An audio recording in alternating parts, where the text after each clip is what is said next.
Seja bem-vindo uma vez mais ao programa Bíblia Aberta, o programa de estudo aprofundado da Palavra de Deus. Ficamos muito felizes de saber que está connosco, porque vamos estudar e estamos a estudar as profecias bíblicas.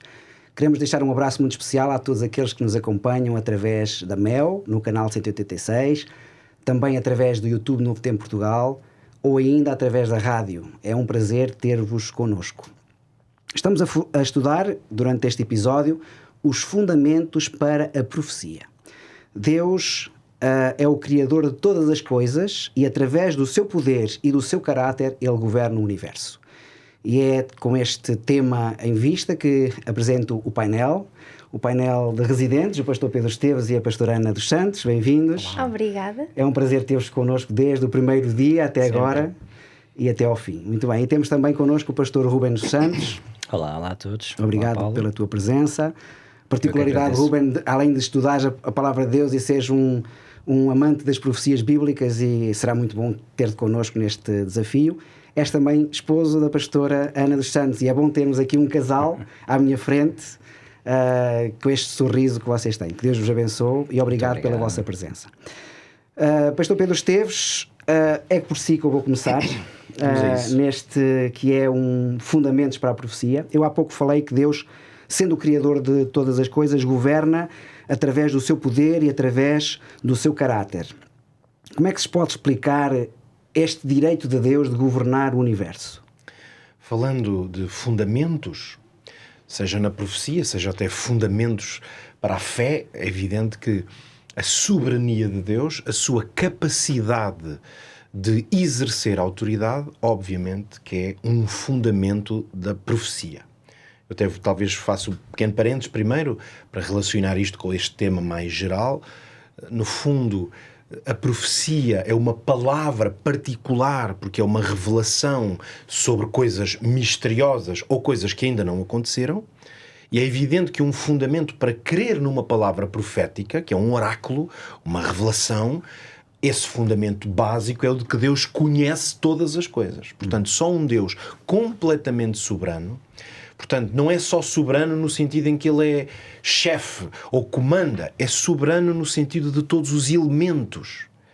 Quer dizer que até as coisas que para nós têm uma natureza física, como o facto de que eu não posso saber o que vai acontecer no futuro, porque eu estou aqui aprisionado dentro deste eixo espaço-tempo, não é? Que não me permite andar para a frente, porque fisicamente eu estou limitado, preciso de percorrer um certo espaço para que isso aconteça. Deus não está limitado por estes vetores que nos encaixam aqui, não é, no universo. O que quer dizer que Deus pode percorrer esse espaço e esse tempo. Por isso Deus consegue, isto é complexo, obviamente, não é só de entender, é de encaixar. De qualquer forma, podemos imaginar, se é que posso usar esse verbo, que Deus pode movimentar-se no tempo, como se Ele estivesse. Às vezes os filmes fazem um pouco esta situação, de colocam-se em câmara lenta e então há pessoas que parece que estão a ver a realidade passar à frente delas e elas estão a observar aquilo em câmara lenta, não é? Como se fosse uma pausa. Costuma dizer-se, eu não sei se será uma realidade, mas costuma dizer-se que às vezes quando vamos ter por exemplo, um acidente ou temos a perspectiva de ter alguma coisa que pode ser catastrófica, é como se de repente à nossa frente percorresse o tempo, anda muito rápido. Já ouvi alguns testemunhos das pessoas que de facto isso lhes aconteceu. É como se tivessem um lapso a pensar em coisas a uma velocidade alucinante. E ainda vou dar mais um exemplo concreto. Isto é um parênteses que eu estou a fazer, mas eu vou lá chegar, ok, Paulo? E depois também gostava de ler um texto para ilustrar isso, não é? Então fazemos assim, eu fecho este parênteses e tu lês o texto. Eu ia dizer, um outro exemplo à escala humana desta realidade são os sonhos. Porque nós nos sonhos temos esta particularidade de ter a sensação de que se passaram, por exemplo, dias. Há sonhos que nós percorremos um espaço-tempo gigantesco e quando acordamos percebemos que, na verdade, só estivemos uns minutos ou horas. Já alguns de nós, com certeza, já tivemos a sensação de até acordarmos e depois conseguimos perceber que tivemos um sonho, que foram minutos que passámos pelas brasas, mas passaram-se horas no sonho. É interessante que nós conseguimos, dentro do nosso cérebro, portanto as coisas não estão a acontecer no mundo concreto, mas não bate certo a passagem do tempo, a impressão do tempo com a realidade. Isto permite-nos dizer que são ilustrações mínimas à escala humana de que nós passamos por certas situações em que parece que o tempo está a contar de uma forma diferente. Nesse sentido, Deus está completamente fora das limitações deste espaço e tempo. Então, não é só que Deus adivinha o futuro. Do género, deixa-me cá ver, eu suponho que a Ana vai fazer isto daqui a um ano. Não, é Deus que consegue andar no tempo.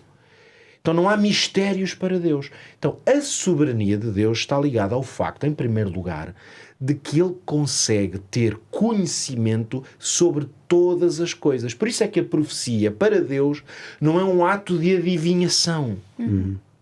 Para Deus é apenas o relato de coisas que Ele já viu acontecerem. E nós diríamos assim, já viu acontecerem, mas não aconteceram. Mas Ele já lá esteve. É um pouco como para nós o passado. Eu também não estou no passado, não posso recuar. Mas como eu já lá estive, eu posso fazer um relato até muito fidedigno de coisas que se passaram há 20 anos, desde que eu tenha boa memória. Eu digo, olha, foi isto que aconteceu, a pessoa disse aquilo, estava vestida daquela maneira. Mas tu só consegues dizer aquilo que tu viveste. Agora, Deus consegue dizer todas as coisas. Porque como Ele está fora do espaço-tempo, Ele observa todas as coisas. E então, para Deus, é como se o passado, nós já entendemos melhor isso, porque já lá passámos.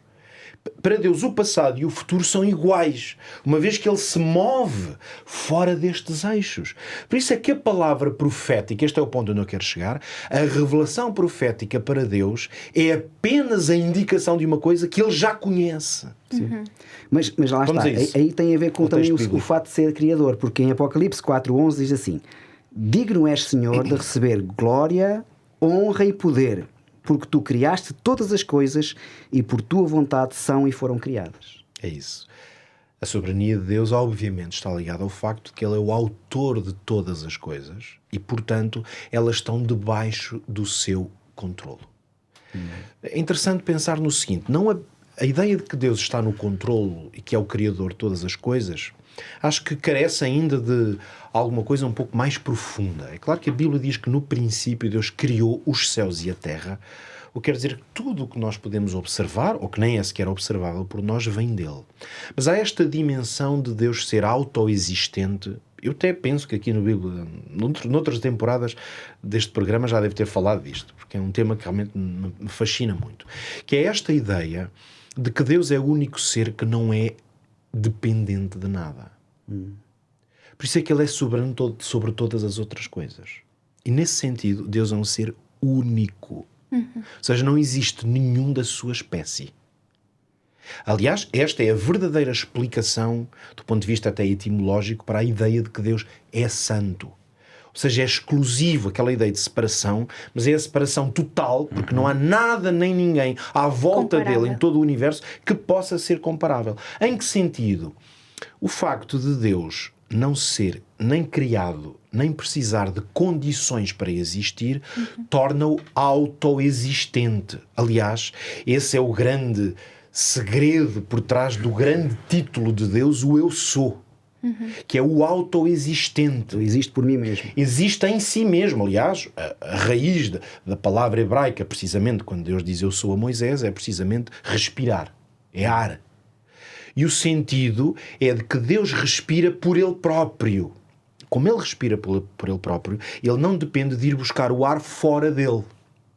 Esta é a tal ideia que eu creio que já expressei aqui outras vezes, mas muitos dos nossos espectadores e ouvintes, claro, nem me ouviram dizer, portanto eu reforço isso, porque acho que vale a pena. E acho em que sentido? Não é apenas uma opinião. É porque há uma dimensão de significado por trás disto que é extremamente importante. O sentido, então, é o seguinte.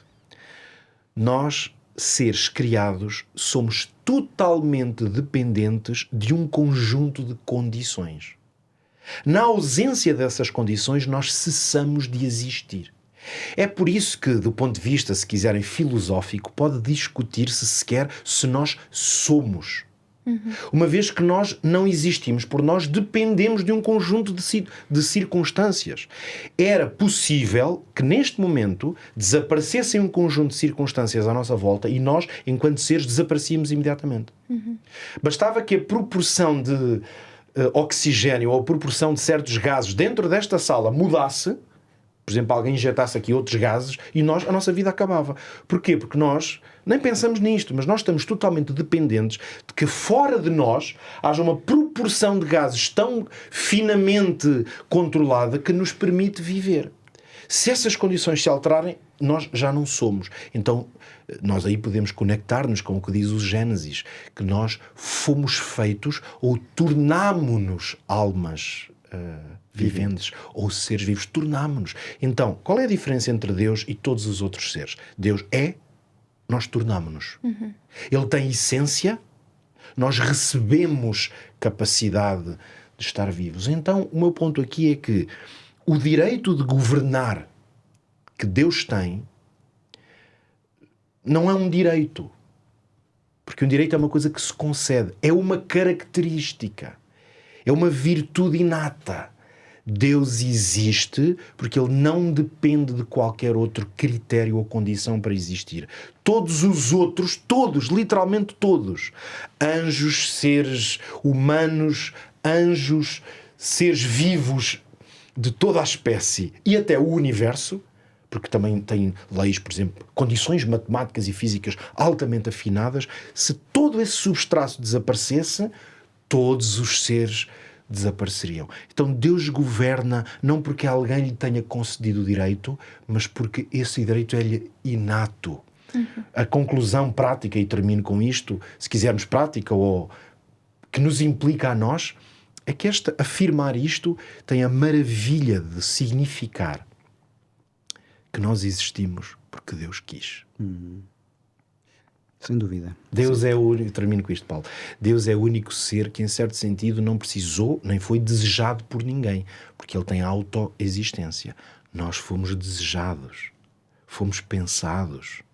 Se isto não é uma coisa que nos dê propósito e sentido para a vida, alguém teve que dizer: eu quero que a Ana exista.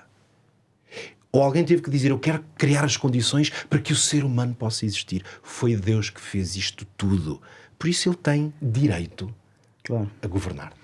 Muito bem, e por isso ele deu-nos estas características, não é? E desculpa, Paulo, somente comentar que essa condição divina de ser autoexistente, de existir antes de todas as coisas, aliás, todas as existências só fazem sentido porque Deus já existia desde sempre, que faz com que Ele seja Deus e faz com que todas as criaturas que dele advêm o adorem. Sim. Porque se houvesse alguém antes de Deus, o nosso foco de adoração estaria para esse alguém que viria antes de Deus, porque ele sim é autoexistente e é o único digno de adoração, porque é aquele que está fora do tempo, da matéria e do espaço, como já foi aqui dito e muito bem. Sim. E Deus também criou tudo ex nihilo, ou seja, do nada. Não é? Nós temos capacidade para fazer de um pedaço de madeira, podemos fazer uma mesa, não é? Os marceneiros têm essa capacidade, mas Deus fez tudo do zero, incluindo até o ar que respiramos. Portanto, às vezes não damos importância a estas coisas e são tão importantes, não é? Realmente Deus é maravilhoso e Deus é único. Ruben, eu vou agora retroceder um bocadinho na Bíblia, vou ao livro de Isaías, é um profeta também especial, eu gosto muito do livro de Isaías, e vou ler aqui alguns versículos, depois fazer-te uma pergunta para continuarmos este tema. E diz assim em Isaías capítulo 6, do verso 6 ao verso 8: Porém um dos serafins voou para mim, trazendo na sua mão uma brasa viva, que tirara do altar com uma tenaz, e com a brasa tocou a minha boca, e disse: Eis que isto tocou os teus lábios, e a tua iniquidade foi tirada, e o teu pecado foi expiado. Depois disto ouvi a voz do Senhor que dizia: A quem enviarei e quem há de ir por nós? Então disse eu: Envia-me, eis-me aqui, envia-me a mim. Isaías, um profeta especial, eu particularmente gosto muito de Isaías, tanto que ele é um profeta messiânico, mas ele sabia que o pecado destrói o ser humano. De que forma é que estas palavras que Isaías deixou escrito se aplicam a nós ainda hoje? O livro de Isaías é um livro fantástico, porque ele toca vários assuntos. Está escrito também de uma forma poética, tem prosa poética também. É como se fosse o Evangelho do Antigo Testamento. E ele fala também um pouco daquilo que é a questão messiânica no sentido salvífico para a humanidade. E aqui ele está claramente a falar da condição humana e toca aqui 3 níveis interessantes. O primeiro é, neste caso, o reconhecimento da condição pecaminosa da humanidade. porque se virmos o versículo 5, que antecede àqueles que acabaste de ler, ele tem noção, quando está perante o trono de Deus, quando vê aqueles seres celestiais e quando percebe que está diante da presença divina, ele diz: ai de mim que eu estou perdido. Ele sente que existe uma diferença, existe uma antítese natural entre a condição humana pós-pecado e a condição de Deus, que é essa santidade que depende dele mesmo, neste caso a santidade de Deus, não é? E ele então reconhece que é um homem de lábios impuros, e este é um ponto muito interessante que tem que ver com toda a humanidade e com cada um de nós está aqui presente. E para esta aclamação, Ruben, deixa-me só dizer, também contribui o facto dos anjos no céu dizerem santo, santo, santo é o Senhor, não é? E então ele viu isso, ele teve essa experiência. É ele que escreve, não é? E usa uma expressão hebraica para falar, para reforçar a santidade de Deus, não é? Essa tripla adjetivação, e ele tem essa noção. E é interessante porque cada um de nós também experimenta e experiencia esta condição, que nós não podemos fugir. Nós somos seres que passamos por um processo de degradação, houve um corromper do nosso estado natural que também provinha de Deus, não era inerente, nunca foi. E vemos que isso afeta de tal forma a humanidade que todos nós experimentamos as consequências do pecado. E seguramente os nossos ouvintes também se podem familiarizar, porque todos nós temos sentimentos de culpa sobre alguma questão da nossa vida, temos vazios existenciais, relacionamentos quebrados, sentido de desorientação, e isso tudo vem desde o Gênesis, pelo menos está descrito em Gênesis, essa decisão da humanidade de escolher algo que não Deus, sendo Deus aquele que oferece a vida, é a fonte da vida e a fonte do amor e de uma vida perfeita, não é? E, portanto, vemos que todos nós não fugimos a esta questão da condição pecaminosa, e percebemos que o pecado é um flagelo que destrói a humanidade. Só que nos versículos seguintes que acabaste de ler, vemos que um serafim que tem uma brasa, ele toca com essa brasa nos lábios de Isaías, e vemos que a culpa é removida e o pecado seria perdoado, e vemos então aqui que há um segundo nível, após o reconhecimento de que há um estado pecaminoso, que é a questão da purificação e do perdão que Deus oferece a cada um de nós. E vemos que há então uma mensagem de esperança que está associada também a este episódio de que Deus oferece restauração, Deus perdoa, Deus está disponível, que quando nós vamos à sua presença, o perdão é sempre disposto e acessível a toda a humanidade. E depois há uma pergunta que vem por parte da divindade, e tanto é que os verbos estão conjugados na segunda pessoa do plural, em que Deus pergunta: a quem enviarei? Quem irá por nós? Não é? Há aqui um chamado por parte de Deus, e Isaías responde: eis-me aqui, envia-me a mim. Portanto, temos três níveis. Um é o nível, neste caso, do reconhecimento da nossa condição pecaminosa. Temos também a questão de Deus purificar e de Deus perdoar, e temos a questão da reação a esta ação que vem da parte de Deus, que é de resgate. Portanto, é verdade que o pecado destrói o ser humano, é verdade que todos nós fazemos parte deste processo, que infelizmente é a realidade do nosso planeta.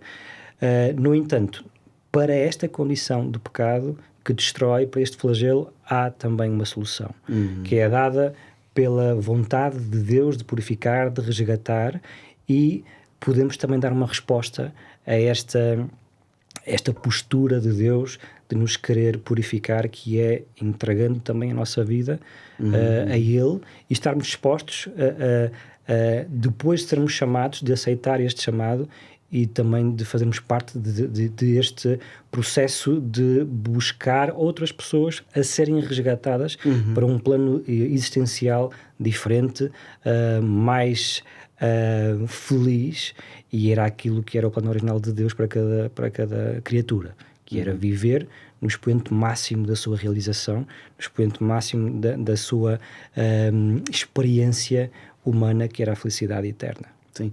Deus está aqui, depois da restauração que Deus nos dá, nós também estamos disponíveis para ajudar outros a também serem restaurados, não é? É interessante que há aqui um pedido de Deus, um convite, um apelo, não é? Quem é que há de ir por nós? E então Isaías dispõe-se a ir, não é? Dispõe-se a estar disponível para ir em nome de Deus, como seu representante, como seu embaixador, já depois de ter sido tal purificado por essa brasa, como tu dizias. Obrigado, Ruben, também. Falámos do apóstolo João em Apocalipse, falámos agora do apóstolo do Isaías, do profeta Isaías, e vamos falar agora de um outro profeta. Agora a Ana vai nos falar sobre Ezequiel. É um texto aqui muito interessante, Ana. Eu vou lê-lo porque acho que é muito interessante, provavelmente será pouco conhecido este texto, e certamente será muito importante para aqueles que nos ouvem e que nos veem. Está no livro de Ezequiel. Ezequiel é um profeta que tem uma mensagem muito poderosa, e logo a partir do capítulo 1, no verso 4 e 5, diz o seguinte: Olhei, e eis que um vento tempestuoso vinha do norte, uma grande nuvem, com o fogo revolvendo-se nela, e um resplendor ao redor, e no meio dela havia uma coisa como de cor âmbar, que saía no meio do fogo. E do meio dela saía a semelhança de 4 seres viventes, e esta era a sua aparência, tinha uma semelhança de homem. Interessante, não é? Interessante. Lemos aqui fogo, brasas ardentes, seres misteriosos com asas. Como é que nós podemos explicar estes seres em ação, em primeiro lugar, e como é que poderão estas brasas ser importantes e cumprir um papel na nossa vida? Este texto de Ezequiel, eu atrevo-me a dizer que é uma das profecias até mais complexas que nós vamos encontrar no Antigo Testamento. É daquelas que nós temos que debruçar, entender, porque como nós temos vindo a estudar ao longo destes episódios sobre este tema das profecias, dos símbolos, nós percebemos que Deus se revela muitas vezes através de símbolos, de códigos, em que quem quer descobrir, eu lembro-me do Pedro há uns episódios que dizia que quem quer descobrir, vai descobrir, porque Deus deixa as pistas todas para que esses códigos sejam revelados. E aqui na questão de Ezequiel, no capítulo 1, cai exatamente neste contexto, porque nós agora vamos pensar humanamente. Aquilo que o pastor acabou de ler e depois a continuação dos versículos no capítulo 6, no versículo 6, cada um tinha 4 rostos, como também 4 asas, tinha pernas e pés como de bezerro. Ou seja, imaginem cada um de nós neste momento, de repente, a ver algo assim. Como é que nós nos sentíamos? E nós podemos dizer, íamos ficar muito felizes. Eu duvido que felicidade fosse a primeira palavra que nos passaria pela cabeça, porque ia ser algo terrorífico de ver algo que não é a nossa realidade. E isto é interessante porque quando nós falamos nesta questão dos 4 seres viventes que aparecem aqui, destes 4 seres vivos, de todo o seu aspecto e complexidade, nós entrando nesta profecia, que não temos tempo para entrar nela a fundo, mas nós iríamos ver que é mais uma vez Deus a arranjar uma forma de se comunicar e revelar-se através de símbolos, em que nós encontramos as respostas, o que é que estes anjos representam ao longo da Bíblia, e também o próprio Ezequiel vai tendo alguns vilumes, o que é que isto vai representando.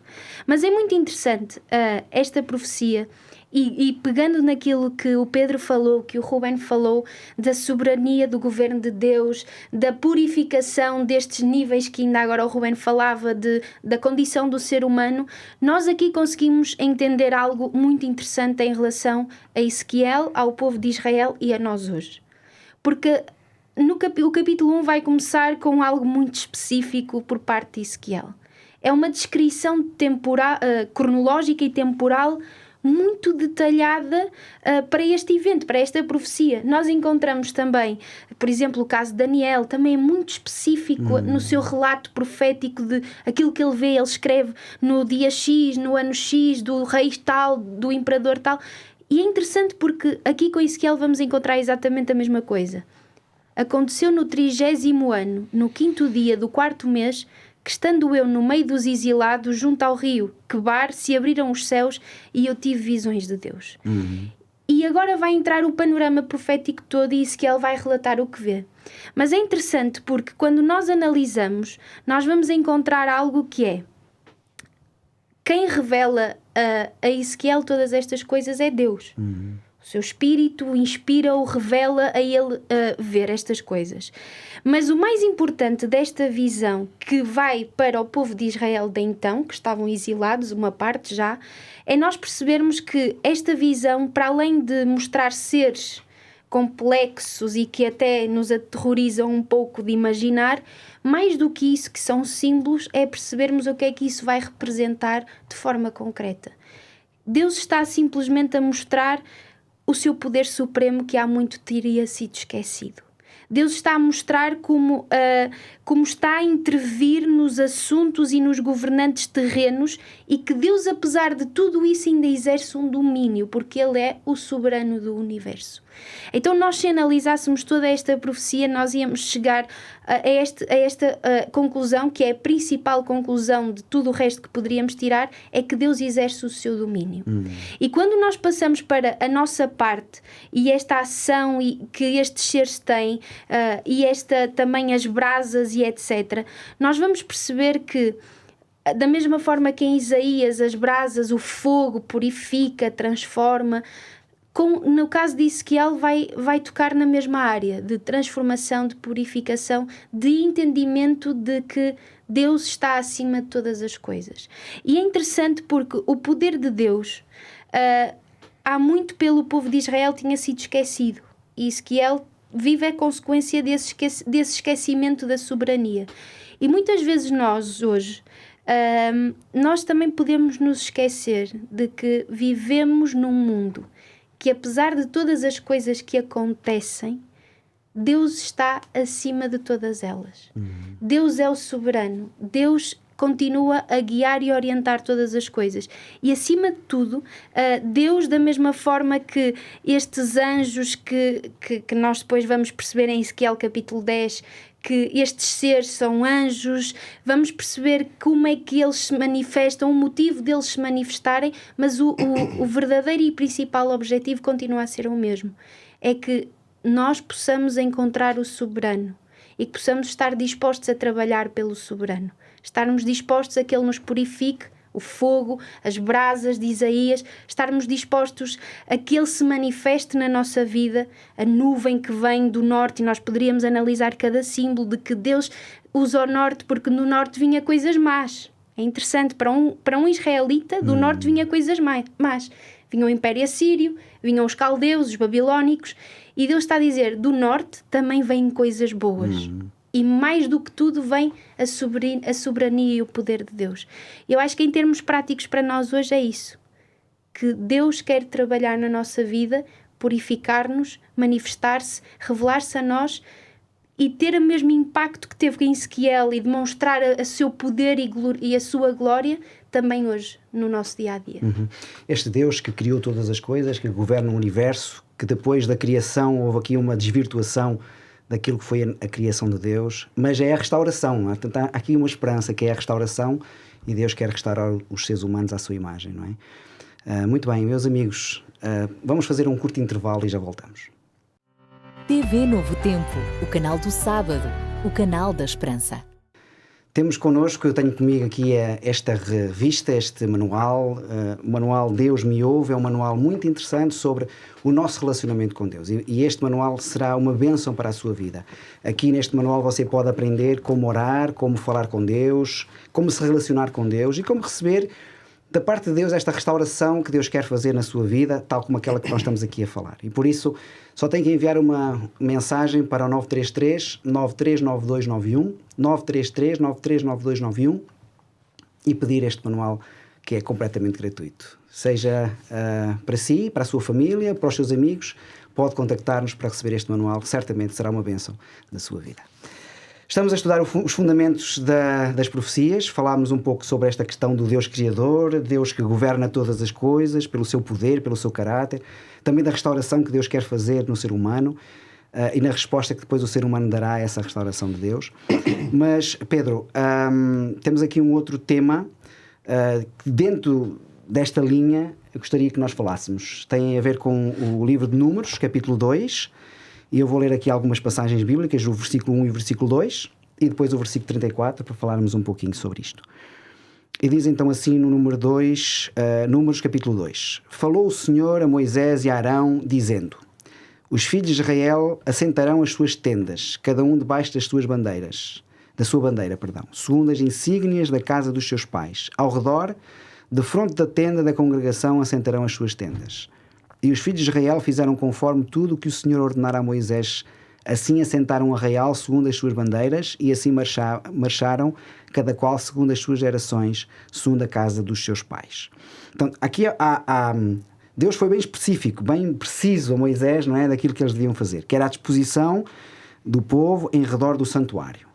Podemos encontrar algum significado nesta disposição, Pedro? Sim, seguramente há muito significado, até porque se há uma coisa que parece ser clara em toda esta estrutura de vida que Deus estabeleceu para o povo de Israel, particularmente neste período da sua história, depois da saída do Egito, é que praticamente nada acontecia aleatoriamente e que Deus deixou os vários elementos de organização, fosse da organização da vida, fosse também da parte espiritual, litúrgica e ritual da vida do povo de Deus, havia uma carga simbólica muito grande em todas essas dimensões. Como se Deus precisasse tanto de ensinar e exercer uma pedagogia sobre este povo.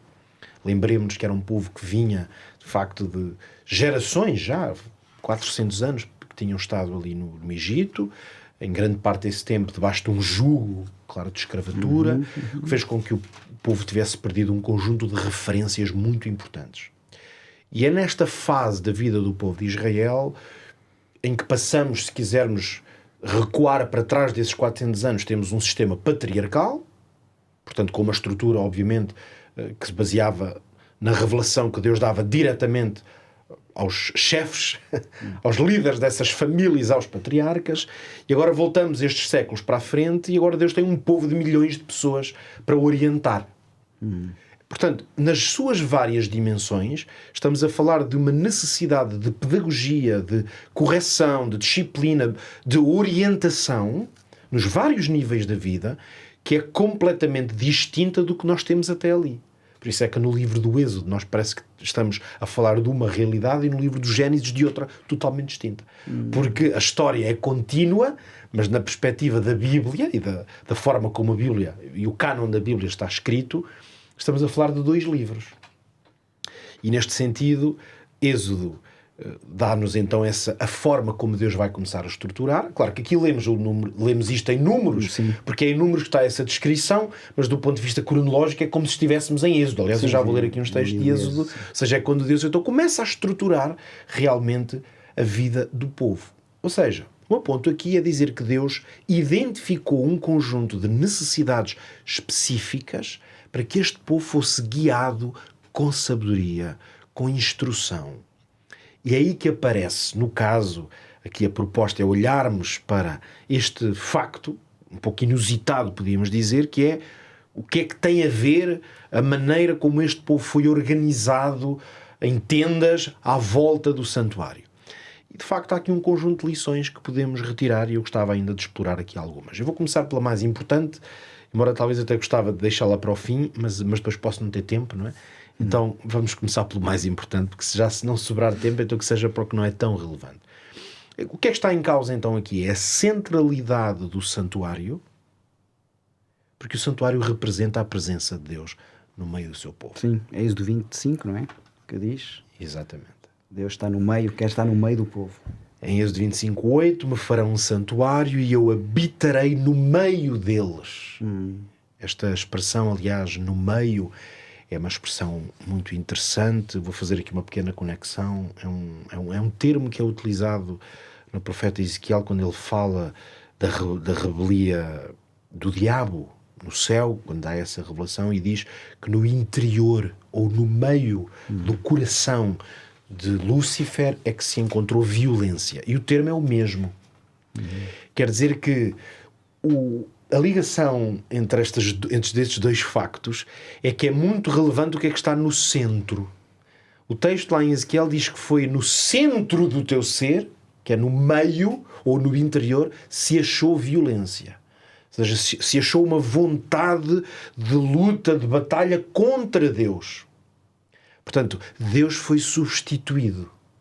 E agora nós encontramos, neste caso, o mesmo termo para dizer que a vontade de Deus é estar no interior, é estar no meio. Talvez hoje o termo que nós melhor utilizaríamos para isto é estar no centro.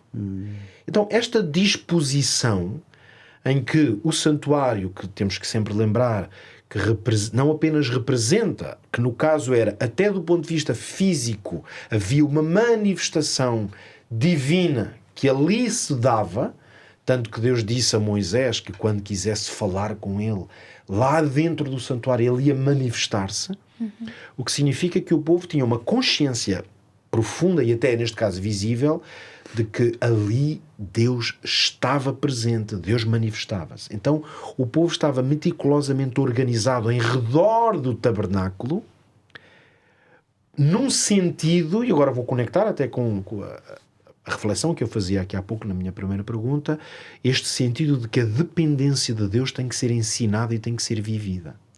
Então nós conseguimos imaginar as várias tribos organizadas nas suas pequenas tendas à volta da grande tenda, e as pessoas quando se levantavam, ou quando se deitavam, ou quando se movimentavam, estavam constantemente neste sentido de que Deus está no centro e tudo gira ou se move à volta da presença de Deus. Ora, mais uma vez, isto pode conectar-se com este sentido de como é que nós entendemos as profecias, porque se há uma linha de entendimento e interpretação profética que nos é muito necessária, é entender que as profecias estão escritas como uma revelação de Deus. Cristo, por exemplo, vamos ao Apocalipse, Cristo é o centro das profecias. Aquelas revelações todas estão a apontar para Cristo, mas nós chegamos a Daniel, para falar destes dois grandes livros proféticos, e Daniel é um livro extraordinário e consegue-se fazer-se isso de uma maneira clara, que é, em cada uma daquelas profecias nós percebemos que há uma revelação de Cristo que na verdade é o centro daquela mensagem. Ela está escrita para revelar aquilo, seja a manifestação de Jesus que um dia vai voltar e é soberano sobre todas as nações, ou seja, ele que é o juiz, ou que é o sacerdote, seja como for, ou que é o Messias que se vai sacrificar. Ele está sempre no centro das profecias. Depois nós vamos ao Apocalipse e sabemos que aquilo é uma revelação de Jesus Cristo. E, portanto, seja na maneira como as igrejas são reveladas, seja nos selos, seja em qual for o tipo de mensagem, Cristo acaba por aparecer como aquela imagem que é revelada. Então nós vemos aqui esta preparação, se quisermos, para este entendimento profético global, que é o quê? Deus está no centro. E toda a nossa vida tem que estar organizada a partir dessa ideia. Por isso é que eu escolhi falar disto, porque já percebi aqui que vou ficar mesmo por aqui, em termos de tempo, e não há problema, porque fico realmente no que interessa. Nós precisamos, se quisermos imitar a pedagogia de Deus aqui no santuário, nós precisamos de considerar que a nossa vida devia estar organizada em torno do tabernáculo.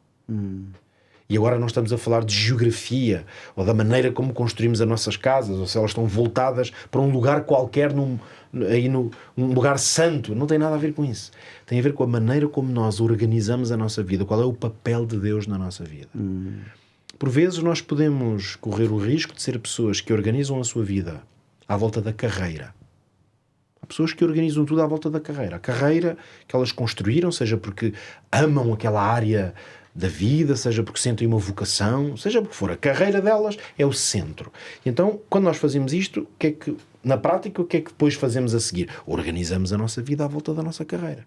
Okay, aqui vou abdicar de coisas porque não posso ter filhos, porque agora a carreira é o mais importante, não me vou casar, ou não vou ter filhos, ou não vou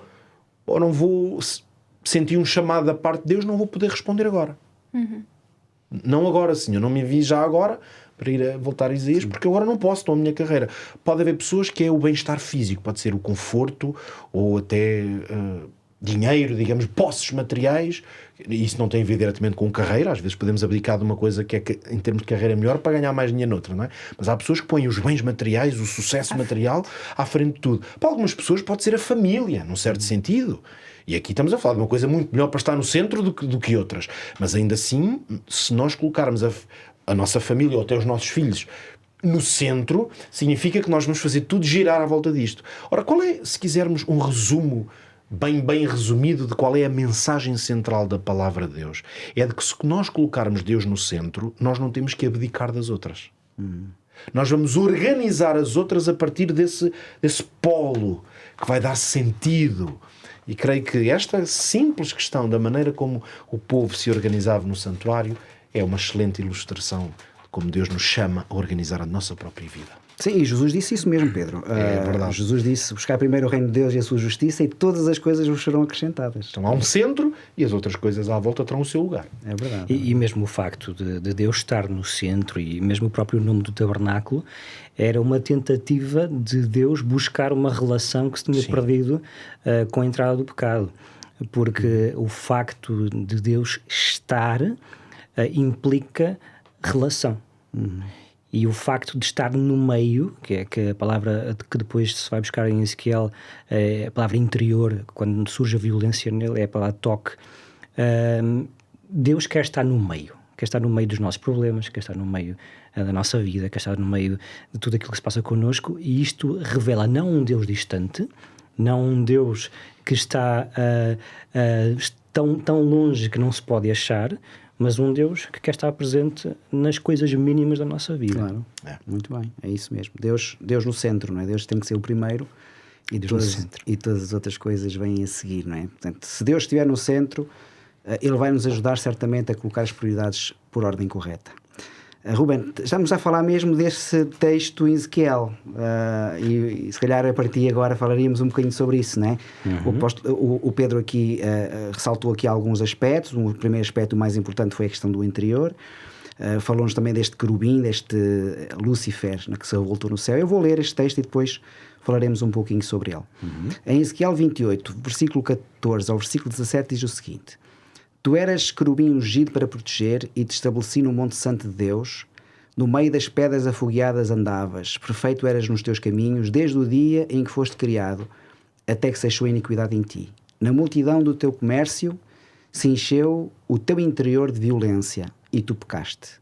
Pelo que te lançarei profanado fora do monte de Deus, te farei perecer, ó querubim protetor, entre pedras afogueadas, e levou-se o teu coração por causa da tua formosura. Corrompeste a tua sabedoria por causa do teu resplendor. Por terra te lancei, diante de reis te pus, para que olhe para ti. Falávamos deste Deus perfeito. Aliás, o santuário tinha ali, como nós sabemos, a Arca da Aliança, que era, no fundo, a manifestação da parte de Deus, o Shekinah, não é? Deus estava ali presente. Se este Deus perfeito, como é que nós podemos explicar, uma vez que Deus é perfeito, esta transformação que ocorreu deste ser? Essa é a pergunta que muita gente faz. E é a pergunta uma pergunta existencial que a maioria das pessoas, ao fazê-la, não conhecendo na globalidade da essência de Deus e o caráter de Deus, pode até fazer com que haja um virar de costas da humanidade para com Deus. Porque se Deus é perfeito, então como é que é capaz de surgir de uma criação de Deus alguém que acabou por preferir a imperfeição e preferir a maldade, como diz aqui o texto de Ezequiel? Aquilo que nós temos de revelação é aquilo que chegou até nós, e é com esses dados que nós avaliamos estas questões. E a Bíblia fala de um Deus que é amor. O profeta João fala claramente de que Deus é amor, e que se as coisas não existem sem a existência de Deus, quer dizer que não existe amor se não houver Deus, não é? Portanto, a Bíblia fala de que Deus é imutável, Deus não muda, Deus é um Deus que se aproximou da humanidade e não teria por que fazê-lo. não haveria necessidade, Deus poderia ter criado novos seres, tanto para substituir a Lúcifer como para substituir os seres humanos. Não o fez, arranjou uma solução para ambos. Neste caso, Lúcifer não quis ser resgatado por Deus. Nós estamos em processo, mas nós vemos que Deus, ou a Bíblia fala de que Deus é um Deus que é amor. A sua essência é amor. Agora, como é que nós vamos explicar então um ser que se afasta dos desígnios de Deus? Aqui em Ezequiel 28 é a passagem modelo que nós usamos para tentar compreender algumas das coisas. Não é um texto isolado, há um texto paralelo também do próprio Isaías, que em Isaías 13 também descreve um pouco deste ser que acaba por ser um pouco misterioso, mas pelo contexto, pela associação, porque aqui Ezequiel fala ou profetiza contra o rei de Tiro, só que o rei de Tiro não é querubim, não é? E então, juntando as coisas, podendo fazer uma exegese mais complexa, poderemos perceber que estamos a falar de alguém que se opõe a Deus. E neste caso, é alguém que é nele que se acha a violência, é ele ou melhor, é nele que se acha a maldade. Só que há aqui uma questão: o facto de Deus ser perfeito, todas as suas criações também implicam perfeição, no sentido em que Deus não vai criar nada que não tenha a liberdade suficiente de poder viver uma existência plena. E neste sentido, segundo o caráter de Deus, não teria lógica criar seres que não tivessem a capacidade total ao nível da sua inteligência e da decisão, neste caso do livre-arbítrio. Portanto, aquilo que acontece aqui é que Deus cria seres perfeitos e o amor de Deus exige liberdade. E então, baseado na liberdade que as criaturas de Deus têm, elas sim vão escolher aquilo que querem para a sua existência. Nós vemos aqui no texto de Ezequiel algumas das razões aparentes para que se achasse iniquidade neste ser, neste querubim, conhecido por Lúcifer e depois, posteriormente, pelo adversário, Satã. Vemos que foi o orgulho, foi a exaltação. No outro texto paralelo de Isaías 13 há uma quantidade de pronomes pessoais, na primeira pessoa, ou eu subirei, eu serei. Há uma quantidade interessante de vezes que se diz a palavra eu, e portanto há dois aspectos fundamentais que nós podemos aprender com esta decisão de Lúcifer. E a primeira tem a ver com o orgulho. O orgulho é aquilo que leva a nós considerarmos mais as nossas pessoas do que a Deus como soberano. E neste caso, há aqui a descrição de que este ser Lúcifer era orgulhoso por causa da sua beleza, corrompeu a sua sabedoria por causa do seu esplendor. E geralmente, quando nós deixamos de olhar para Deus e começamos a olhar para nós mesmos como senhores da nossa própria existência, senhores da nossa própria sabedoria, como aqueles que são os geradores de qualquer virtude que nós possamos ter, já estamos a um passo também da imperfeição. Não é? Um outro aspecto interessante também é o facto da submissão a Deus. Quando nós tentamos substituir Deus, lá está, no centro da nossa vida, corremos também sempre o risco de nos afastarmos do propósito para o qual fomos criados. Porque nós fomos criados para haver relação. Deus cria seres para que, basicamente, não esteja sozinho, não é? Porque Deus existe, mas Deus podia existir sozinho para sempre.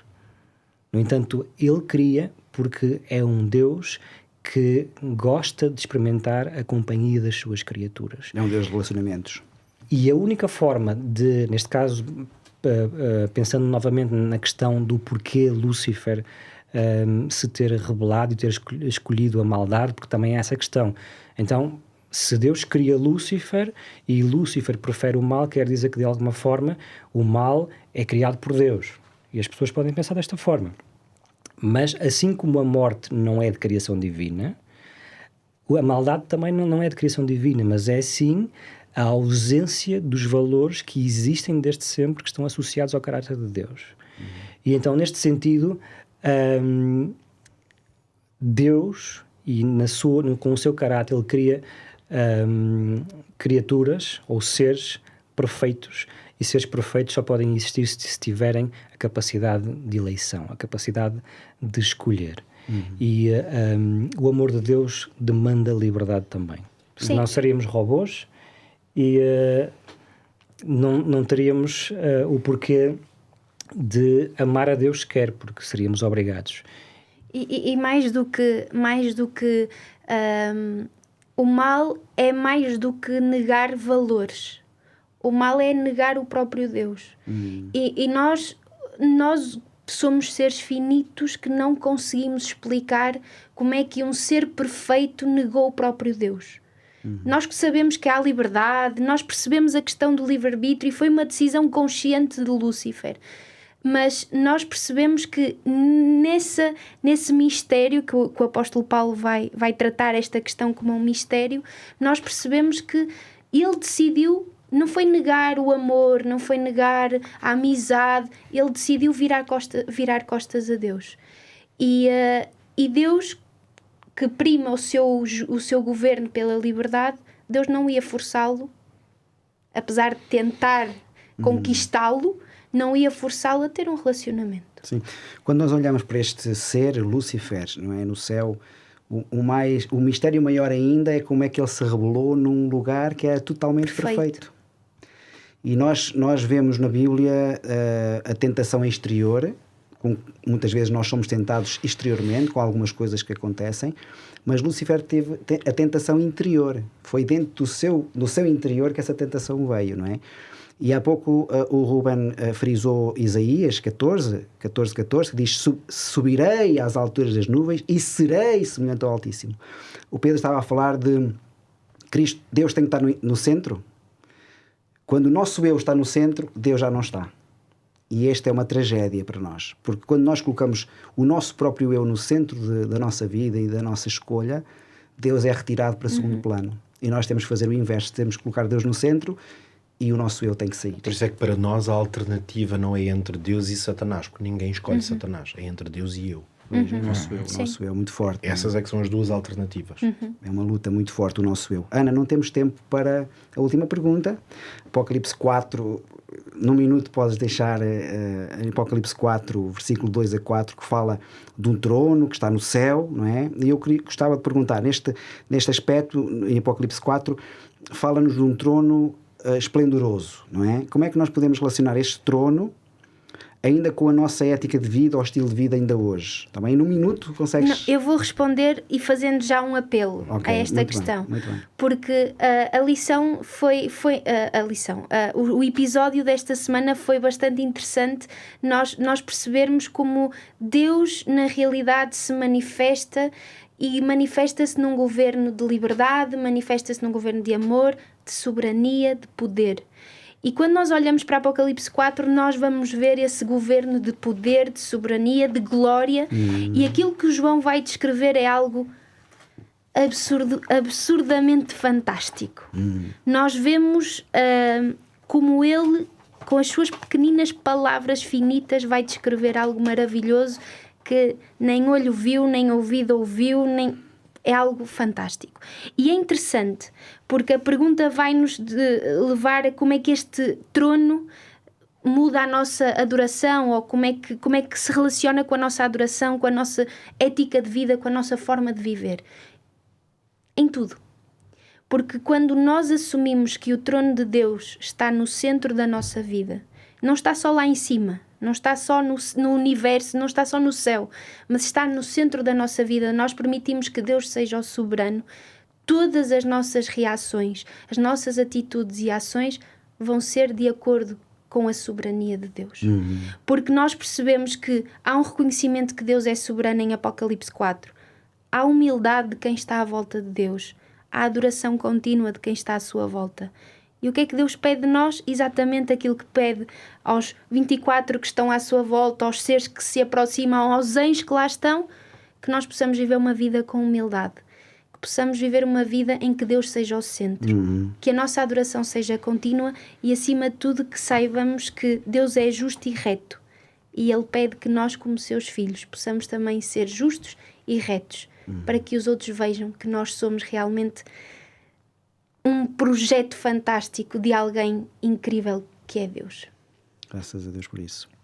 Obrigado, amigos, por a vossa partilha. Foi muito importante para nós e certamente para todos os espectadores. Quanto a si, meu amigo, ficamos por aqui hoje, neste que é os fundamentos da profecia. Mas aquilo que realmente nós gostaríamos de apelar é: nós todos gostaríamos que Deus fosse o nosso Salvador. Mas para isso também temos que deixar que Ele seja o Senhor da nossa vida. Aquele que controla, aquele que comanda, aquele que está no centro. E é esse desafio que nós deixamos hoje para si, é que Deus seja o centro da sua vida. Para isso pode tomar tempo com este manual na mão. O manual Deus me ouve? É uma pergunta, é claro que sim, Deus está disponível para si. E por isso tem que fazer um relacionamento com Ele. E por isso deixamos este apelo de que, através deste manual, você possa ter este relacionamento com Deus. Que o Senhor vos abençoe grandemente. Desejamos um abraço muito especial e até ao próximo programa, que está marcado. Marque na sua agenda, porque nós marcamos na nossa. Que Deus o abençoe.